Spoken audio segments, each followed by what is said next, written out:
మంచి మంచి గ్రోత్ ఉంది, బ్రహ్మాండంగా చేస్తున్నారు, పరిపాలన అడ్మినిస్ట్రేషన్ బాగుంది, అంతా బాగుంది.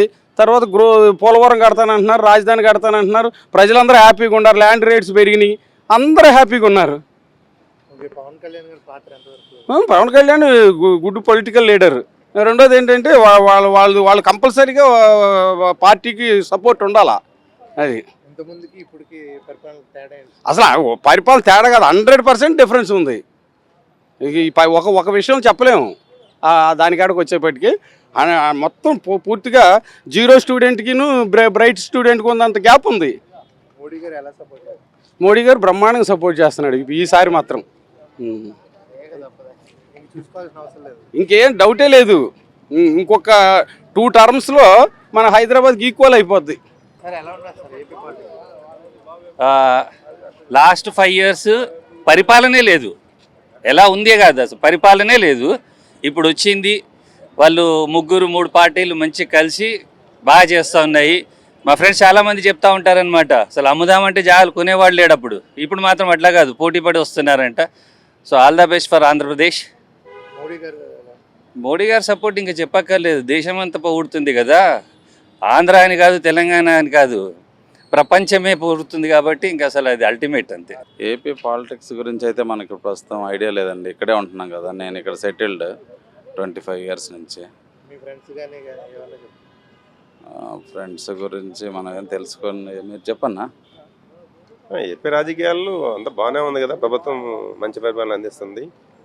సో ఏమైనా గొడవలు కొన్ని ప్రభుత్వాలు మారినప్పుడు ఇంకో ప్రభుత్వం మీద కొన్ని ఇష్యూలు వస్తుంటాయి కాబట్టి వీటి మీద జరుగుతూ ఉంటాయి కదా, సహజం.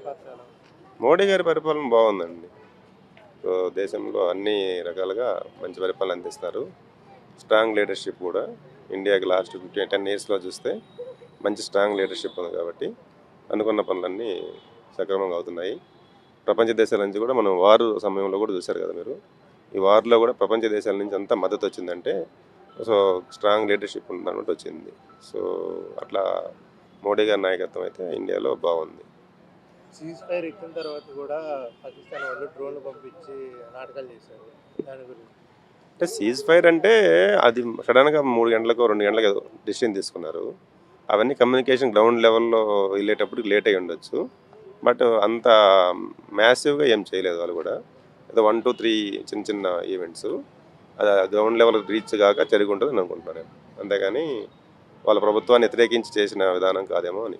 ప్రస్తుతం ఏపీ పాలిటిక్స్ పవన్ కళ్యాణ్ గారు వచ్చారు కాబట్టి మంచిగానే అనిపిస్తుంది. సో మాగా టెనెంట్స్ ఉంటారు, వాళ్ళైతే బాగానే ఉందని చెప్పారు. ఏపీ పాలిటిక్స్ అయితే ఓకే, అప్పటికి జగన్ మామయ్య కన్నా ఇది బాగుందనే మా ఫీలింగ్. మోడీ గారి సపోర్ట్ ఏపీ పాలిటిక్స్లోనా అది తెలిసిందే కదన్న. మోడీ గారి సపోర్ట్ లేకుంటే ఏ పాలిటిక్స్ రాదు అక్కడ. పోయినసారి జగన్ సపోర్ట్ చేస్తే జగన్ గెలిచిండు, ఈసారి వీళ్ళకి సపోర్ట్ చేసి వీరు గెలిచిండు. ఆయన ప్రభావం ఉంది కాబట్టి గెలిచారు. వార్ గురించి మాట్లాడాలి అంటే ఫస్ట్ వార్ కన్నా ఇంటర్నల్ పారాసైట్స్ని పట్టుకుంటే బెటర్. అంటే వాడోడో బయటికి వెళ్ళి వచ్చి చంపిండు అంటారు కానీ లోపల అది లేనిదే చంపుంటాడా, లోపల సపోర్ట్ లేనిదే చంపుంటారా? ఫస్ట్ లోపలిది చూసుకుంటే బెటర్. అండ్ వార్ అవుతుంది. ఒకవేళ వార్ వచ్చి ఆర్మీ రిక్రూట్మెంట్ అయినా మేము పోనీకి రెడీగా ఉన్నాం. మొన్న సీజ్ ఫైర్ ఎక్కిన తర్వాత మళ్ళీ వాళ్ళు డ్రోన్లు పంపించి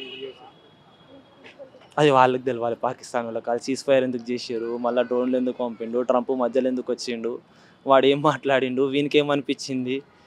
నాకు తెలిసి IMF ఇంటర్నేషనల్ మానిటరీ ఫండ్ కోసం వాడు ఆడిన నాటకం ఏమో సీజ్ ఫైర్ అని అనిపిస్తుంది. మళ్ళీ తర్వాత డ్రోన్లు పంపించి చేయడము వాళ్ళకి ఏదో లక్ బాగాలేనట్టుంది, అట్లనే అనిపిస్తుంది నాకైతే. Thank you.